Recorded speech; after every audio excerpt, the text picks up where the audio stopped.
This is Transcast from the MetTrans Transportation Center. I'm Matt Kaplan. Our roads help shape our communities. If you accept that statement, you may also accept that our roads and other transportation arteries, and even how we travel those roads, helps to shape our lives.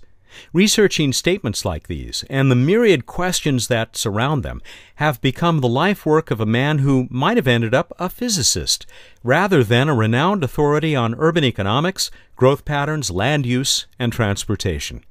Marlon Boarnet recently left UC Irvine to become director of the USC Sol Price School of Public Policy's graduate programs in urban planning.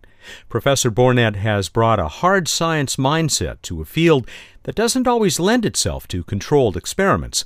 Yet he has been a pioneer in finding ways to test transportation and urban planning theory that have shaken up these fields, even as he and his colleagues have found new and very close relationships between them. He has published extensively, and among his books is Travel by Design: The Influence of Urban Form on Travel.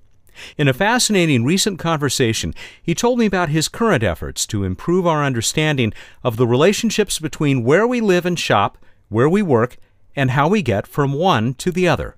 Marlon, welcome to Transcast. It's a great pleasure to talk to you, especially after reading a good deal of your work, which I'm also grateful for your having sent over my way. There seems to be a theme that runs through your research. Maybe you could start just by telling us the kind of work you do, and why is this research so important to the future of this region, but really the nation and beyond? My research is about land use and transportation, and really the question it touches on is, if we built cities differently, would people drive less? Could we use the way that we build cities, urban planning kind of writ large, as a policy tool to improve air quality, reduce greenhouse gas emissions, cause people to walk more, engage in more physical activity? Would it improve community quality of life? So this is a big, important, and sometimes a little bit murky area, right? What is quality of life? How do you measure it? But it is particularly important, and most recently so because of California Senate Bill 375, which established specific greenhouse gas emission reduction targets that the transportation sector in metropolitan areas had to achieve. And a lot of my research bears on the question, how would we know when we hit that target, or if we had missed it, and what policies should we engage in to try to get there? So these regions, these mostly urban regions throughout California, they have really strong incentive now to learn more about how they can achieve some of these goals. Yes. The idea that you have to combine land use planning with transportation planning for purposes of reducing greenhouse gas emissions is state law. As an example, the Southern California Association of Governments has a target to reduce transport sector greenhouse gas emissions by 6% by 2020 and 13% by 2035. So these are real targets. They have to be demonstrated that they've been met. So you called the current status a little murky, I think was the word that you used. Can you expand on that? I mean, how much do we really know about what things like the density of a residential area, the kind of roads that provide people, avenues in and out of there? Are we on top of this, or do we have a lot more to learn? Yes and yes is what I would say. We are on top of this. We do have a lot more to learn. Some things we are learning quite a lot about, and I'll mention that in a minute. And then there's other things that are new concepts that we're still grappling with how we would measure. For example, what does it mean to have a livable community? What does it mean to have a strong sense of place? Now, that's a little tough, especially if you want to try to quantify. There are ways we're making some progress. But let me bring you back to the density question, for example. On the basic question of things like if you increased density, if you built mixed-use neighborhoods, places where residences are very close to commercial or service jobs, if you had more grid-oriented streets as opposed to a lot of cul-de-sacs, if you did these things, would driving reduce? We're getting pretty good estimates now. There have been scores, in fact, I think even into the low hundreds of studies on this topic. And the evidence is converging. If you were to increased density by 10%, you'd be looking at typically about a 0.2 to a 0.5% reduction in vehicle miles traveled. If you were to improve the accessibility of persons to employment by 10%, you could get possibly about a 0.25% reduction in vehicle miles traveled. And I mention that because we're getting enough evidence that I can give you pretty tight numbers. If you listen very carefully, you would notice that none of those numbers are stunningly large, but the evidence that is building suggests that if you were to put several of these tools together, increase density, create more mixed use, get people closer to their jobs, that on net you would have a policy impact that would not be overwhelmingly large, but would be meaningful and would accumulate over the decades. There's some really interesting, I don't want to call them controversies, but disagreements over what data is available, it seems, as I've read through some of the material that you provided. And one of these is this high density versus proximity to place of employment. How far do you have to drive to get to work? Some of your research indicates that maybe the balance between the two of those needs to be shifted in some minds. There are a lot of controversies, and I think they're related, well, at least to a couple of issues. One issue, our data in this realm are never as strong as we wish they were. Of course, urban development and building cities, this is a classic non-experimental field, right? We wish we could build a little test city and see what happened, but that's really not possible. A city called control. Exactly. All kinds of reasons why it'd be actually a bad idea to actually do that.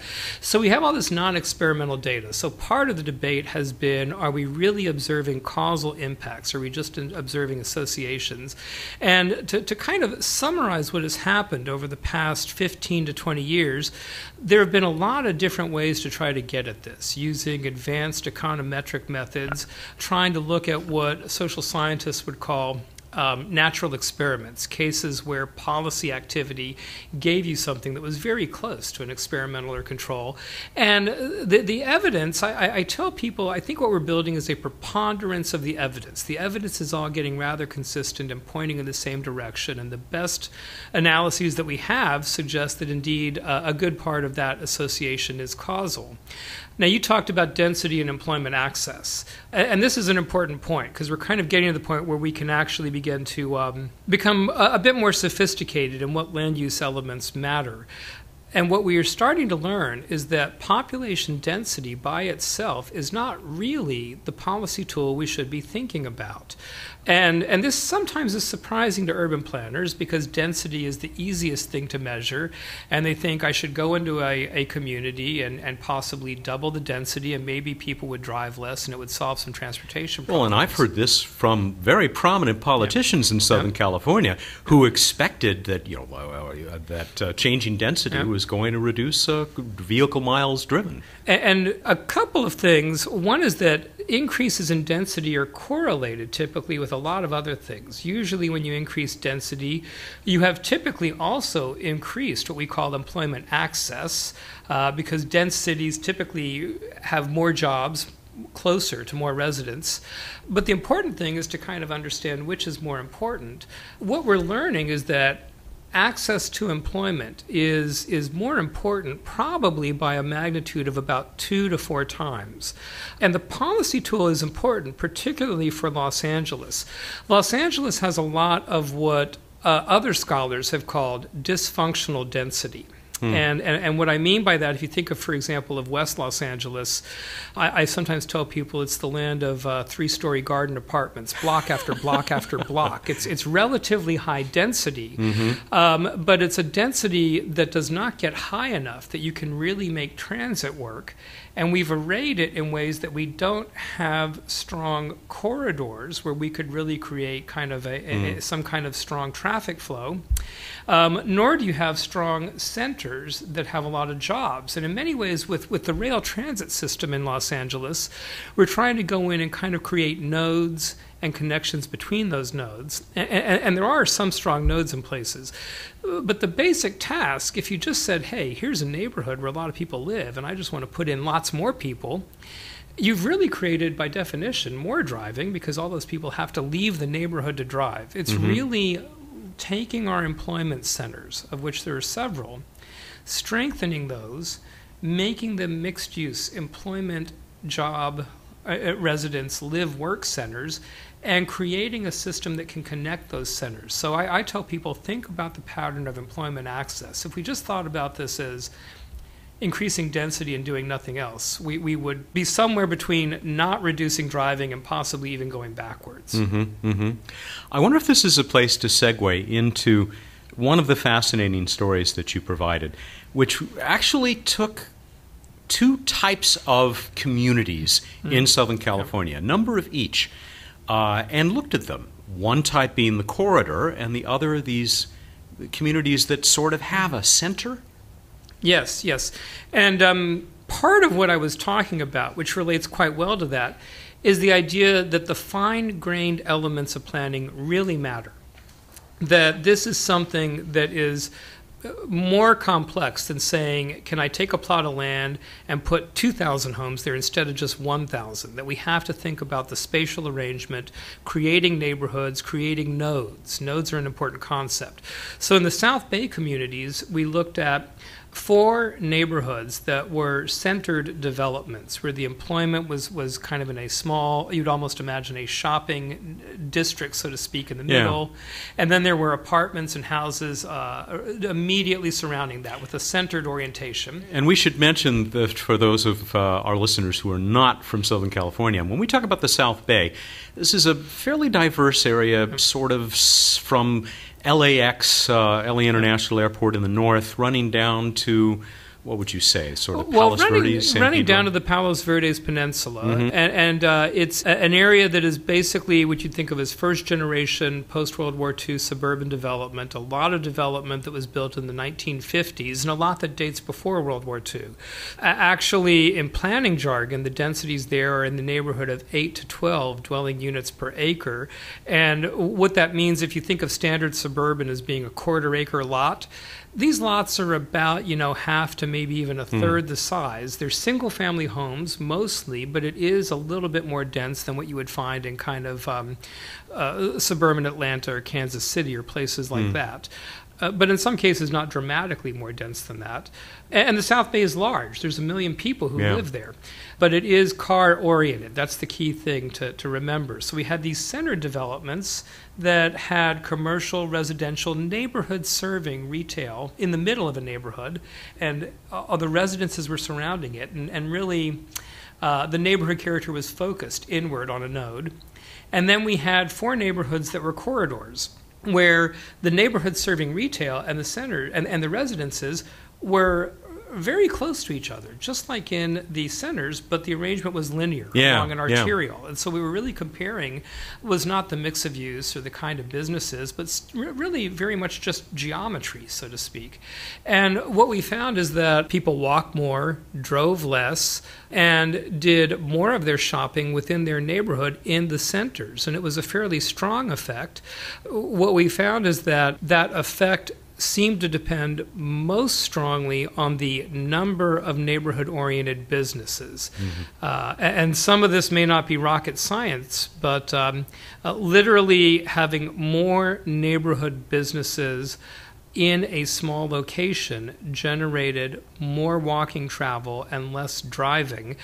We tried other measures. We looked at amount of sales. We looked at amount of employment. In some sense saying maybe it wasn't the number of businesses, but just the amount of activity. And those things did not predict reductions in driving or increases in walking nearly as well. So this neighborhood character in something that looks like a node is very important. The South Bay is actually now using that research to try to engage in a long-term plan that would try to take some of their corridors, find concentrations of businesses that are at, say, an intersection on a corridor and try to literally build that into a node over a long-term process. And I think that you talked about, as you consider these kinds of changes that a municipality or region might make, that context was a word that kept coming up. Local context is very important. And another piece of evidence that came out of that South Bay study, and this was something that really caused a light bulb to go off in my mind, is that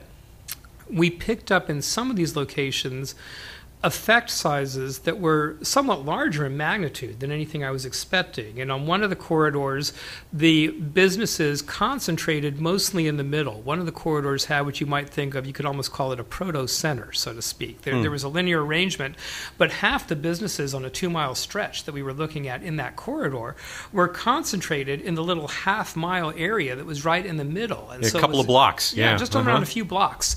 And what we found is that people who lived within the quarter-mile radius around that center point took 5 times more walking trips than people who lived just on the endpoints of that center. And this is a very short distance. This is saying you're seeing these differences in walking if you just move from one location down the street about a half mile or 3/4 of a mile in either direction. And similarly, those people who lived in the middle of that center near that concentration of businesses took 30% less driving trips. And both of these magnitudes are actually stunningly large in the transportation world. And so one of the hints that was coming out is that these effects can be very localized, and this local context matters. And what I've begun to try to do is to really understand that local variation, which would be important. It would begin to suggest where should we focus our land use transportation planning effort, and where would we not get that much bang for the buck. A very interesting, to me anyway, minor point that came out of this was that in the research that you did, and I think it was out of this study, correct me if I'm wrong, people were either walking or driving. They weren't taking the bus much, and they weren't riding bicycles, which there's so much emphasis on, at least in the media. That's true. And that is what we found in the South Bay study. And that is actually typical of a lot of data sources. Now, if you look in other locations in the Los Angeles metro, you will get more transit use. But still, this characterization that you mentioned, that people are either walking or driving, and let's reverse it because there's a lot more driving still. So let's say that they're either driving or walking. Southern California, after all. Well, or anywhere. There is more. People do drive more than walk typically, and that characterization is generally true. And with the exception of if you go into the largest cities in the U.S., your New York, Chicago, Philadelphia, San Francisco, or even kind of more some of the central places in Los Angeles, where you'll get some higher transit ridership. And in some of those places, you can get up to like 10 to 30% of trips on transit. What's happening, walking is really the gateway mode into modes other than the automobile. If you think about trying to shift travel from the automobile to other modes, one of the most important things you need to begin to do is to build a walkable neighborhood. Typically in the data, we see much higher walking rates than bicycling. There is some hope that increases in bicycle travel may follow, and I think there's some reasons to believe that that would probably be true. Like in the city of Davis, California, there are high rates of bicycling. But in the data, what we mostly see is walking. And then the other thing, there have been increases in transit travel.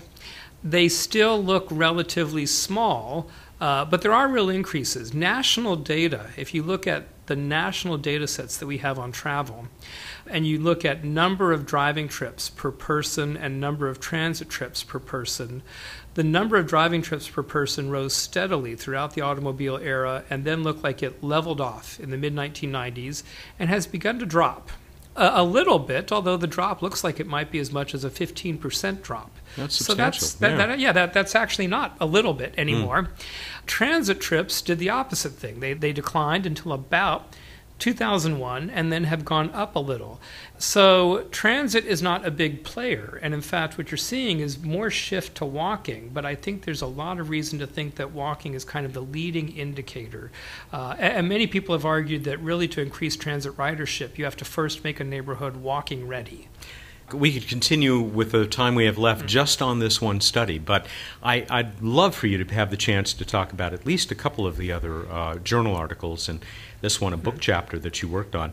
This one called Land Use and Vehicle Miles of Travel, which I've learned is abbreviated VMT. Yes. In the Climate Change Debate, Getting Smarter Than Your Average Bear. Well, I had to read that title, of course. Yes. Talk about this one, because you apparently developed some data which might have been groundbreaking with this. Well, what we were trying to do there, and we've talked a little bit about this generally. Yeah, we've talked a little bit about this. Now, certainly I wanted to have a little bit of a shout-out to Yogi Bear in the subtitle. And I also learned that my co-authors, who were younger students, missed that reference, by the way, that I'm getting to be old, I suppose. But the basic idea, most of our evidence, well, really almost all of our evidence on land use transportation, including the numerical impacts that I cited earlier, are average effects for metropolitan areas and sometimes states, and even sometimes the entire U.S. And so these are average effects for places that are, at their smallest, millions of people.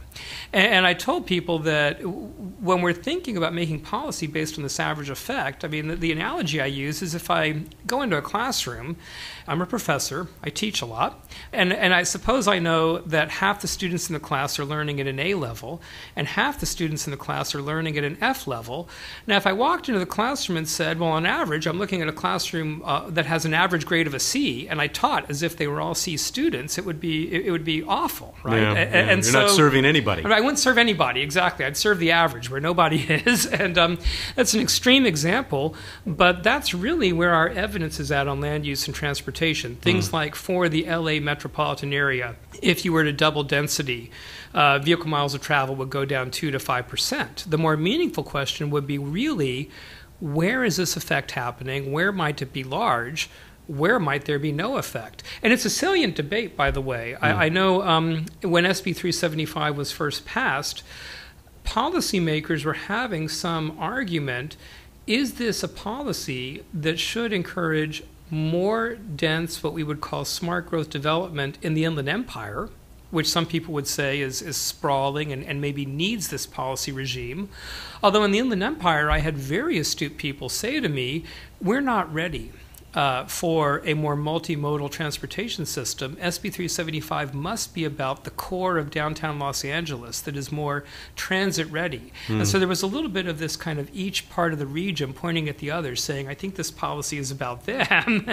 And so we did in the chapter you mentioned, is we tried to slice the data into 5 groups: lowest density place to highest density place, and also lowest employment accessibility place, which would have been the places on the fringe, Inland Empire, South Orange County, far Ventura County, to highest employment accessible places, which would have been the places closest to downtown and, say, the Wilshire Corridor.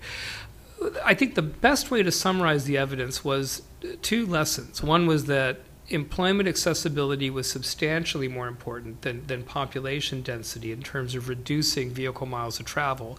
Second thing, the places in the middle mattered more. And this was a little surprising. In some sense, this was maybe what was not conjectured in the policy debate. Some people were saying maybe it's the really central core parts of Los Angeles where we should focus our resources and try to reduce vehicle miles travel further. And we didn't find much of an effect there. Maybe it's the far fringe where we really have to reduce, where some land use could reduce VMT, and we didn't find much of an effect. It was places in the middle, and in particular places like North Orange County, like Irvine, places with dense job centers, places that are very accessible to employment, arguably places that have an auto-oriented urban form but had achieved employment concentrations where you could begin to transform to other modes of travel. The way I soundbite is kind of these places in the middle. Looks like where you get more bang for the buck. Now, still the data really don't let us decompose the effect nearly as much as we would like to. In fact, I have been encouraging several agencies to try to fund original data collection to try to get an even finer grained view of this. Caltrans is funding surveys around 3 different transit corridors with some colleagues at UC Irvine. We're going to start those surveys later on this month. And it's really an attempt to try to pick up even finer grained information. As you're looking along a transit corridor, for example, if you move a half mile away from a station, a mile away from a station, a mile and a half away from a station? How do some of these interactions between driving and land use begin to change? Because again, this will be very important for our planning efforts. We really need information that can tell us, should we be thinking 3 blocks around a transit station? If we jump back to 5 blocks away, is the effect size still the same, or 10 blocks away? And it sounds pretty wonky, but this is the level of spatial detail that we need to kind of understand. You know, it might sound wonky to me, but as someone who either has a very long commute, or because of the nature of the train system, our transit systems in LA nowadays, if I take the train, has about a 20-minute walk from the station to my work.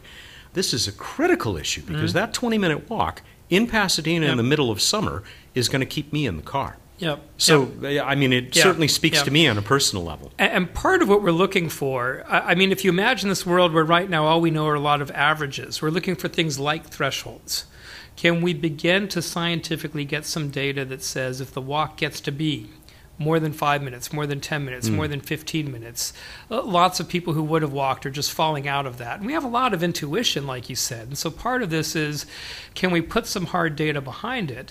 And what's driving this, we've got state laws that are requiring numerical calculations. And so we're going to need something a little stronger than, I mean, I love your story, right? But we can't demonstrate compliance with the law. Yeah, exactly. We're going to need some data now.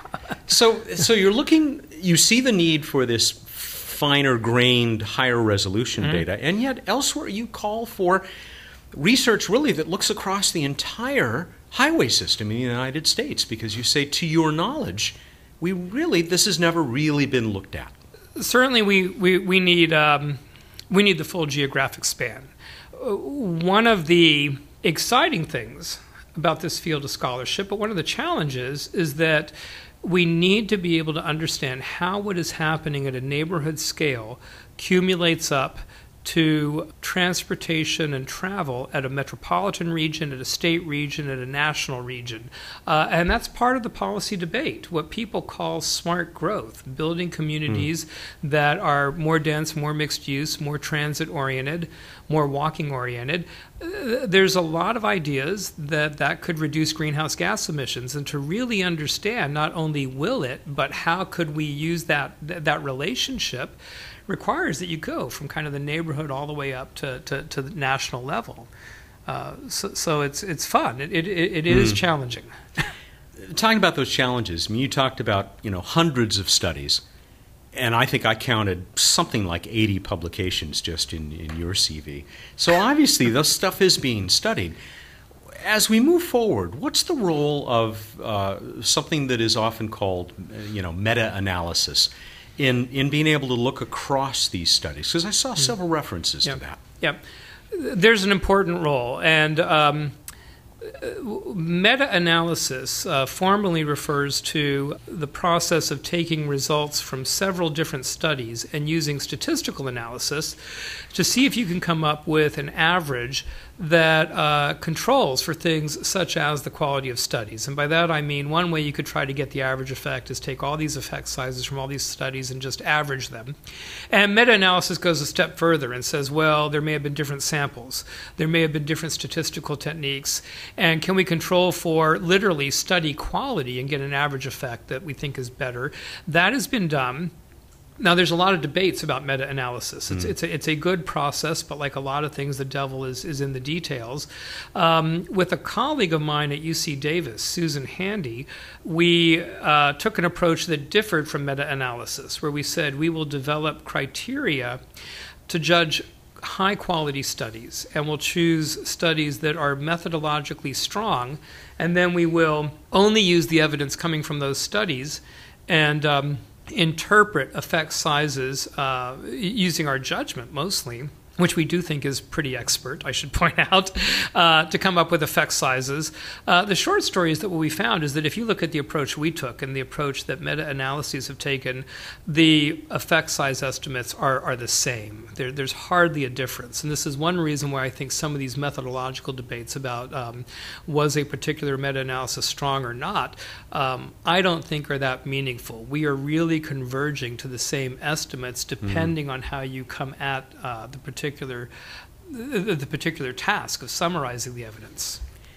These questions that you're trying to answer are only going to become more important. Where do we go from here? I mean, given unlimited funding and time, where would you like to take your research? Two things would be important. First of all, let me mention a little bit, and we could maybe double back to this if time allows, but one question is that there is an important role for the way the region's transportation system influences the growth pattern of metropolitan areas. And we need to get more sophisticated in how we think about that. When you build a highway network, when you build a rail transit system, you are in effect influencing where persons will live and where jobs will locate for decades to come. And a lot of what is in play right now is people are arguing, and I think with good cause, that Los Angeles, as an example, has hit a point where it is growing up rather than growing out. But the fine-grained details we shape with our transportation infrastructure. So understanding that would be one point. The other point I want to mention, and I think it's arguably the more important point, we need to be able to look at projects and evaluate them experimentally. I've been telling people in transportation, every time we build a project, we're engaged in an experiment. We have almost never evaluated that the way you would evaluate an experiment. And one reason is the data have been hard to get. But now we can get travel data using, for example, GPS technology, and that could potentially dramatically reduce the cost. Which you've begun to do. Yes. Even accelerometers that people are carrying with them. Yes. And the genesis of that project, I'm really looking at a new rail transit line that opened up in Los Angeles in April, what we call the Expo line, which goes from downtown past the USC campus, fight on Trojans and all that kind of good stuff, and westward towards Culver City. What we have done there is a real experimental evaluation, and I'll describe that in a minute. But the genesis of that, I had been spending a couple of years telling people in the transportation field, we need to evaluate our projects. Look at them as an experiment, pick a set of people who live near the project, call them the experimental, pick a control group farther from the project, get data before the project opens, get data from after the project opens, and evaluate this in an analogous way to the way we would do clinical drug trials. And after doing this for a couple of years, it occurred to me that it would be good for me to put my money where my mouth is, or at least put my research funding where my mouth is. And the Expo line was about to open, and I really felt that it was a great opportunity and also important that I really get out there and try to do this thing that I had been telling people was important. So we, a year ago, before the Expo line opened, gathered travel data from 285 households. Half of them live within a half mile of a new Expo line station that had not opened at that point. So this was before what you would think of as the experiment or the treatment. Half of these households lived farther than a half mile from the station, so they're the control group. We are now, this fall, returning to those same households, gathering the same 7-day travel data to see, literally, if we see changes in behavior, changes in travel among the experimental that differ from changes in behavior among the control group. And this is something that I do think will be increasingly important. Part of what is happening with transportation context is that places are innovating, and that is going to happen more and more. I tell people we had a one-size-fits-all transportation system during the interstate highway era. We had auto-oriented infrastructure and auto-oriented development, and at that time, that was not a bad thing. There was a pressing need to build infrastructure for the automobile. It made sense. But that time, we need to remember, it's been a half century now since the interstate highway construction time period. And sometimes we kind of forget how long it has been.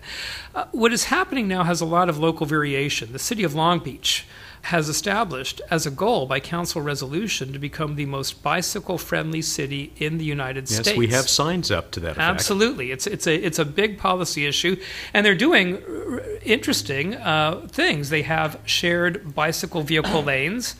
The city of Long Beach has a program to encourage businesses in one particular target neighborhood to make their deliveries in part by bicycle. The South Bay communities, where I had done one of my earlier studies, is engaging in an experiment to encourage households to use neighborhood electric vehicles, which you literally think of as these things that are a little smaller than smart cars. And the city of Riverside in the Inland Empire had a similar study of electric vehicles. We're seeing places, downtown Los Angeles has real-time adaptive parking pricing. Places are discussing building pedestrian neighborhoods, in some cases taking away a street lane, or in some cases even shutting down, a block of a street for a pedestrian mall or something of that sort. And all of this local variation can't really be well modeled in our forecasting model. And so part of the argument for this expo line evaluation is that we need to develop methods to look at a whole set of local innovations, some of which we're not going to be able to anticipate, but we'd want to be able to go in, measure it, and understand the impact. And as localities get more and more creative, and they are getting creative, we're going to need a way to evaluate that. And the more creativity you have, the less likely we're going to see that policy sitting in our transportation model, forecasting model. What I actually tell people is that we want this local creativity, but it's necessary that we be able to evaluate that creativity. If we can't evaluate it credibly, then eventually that's going to become a brake on the local creativity, because people will say, well, did this work or not? And we want an answer that will be better than, well, we just don't know.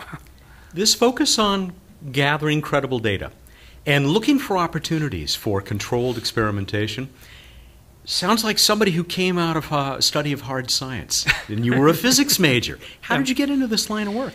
Well, yes, I was a physics major, and quite possibly this is part of why I resonate to this type of idea. I studied science, and quite possibly I studied science as a young person because I had maybe an affinity towards the scientific method.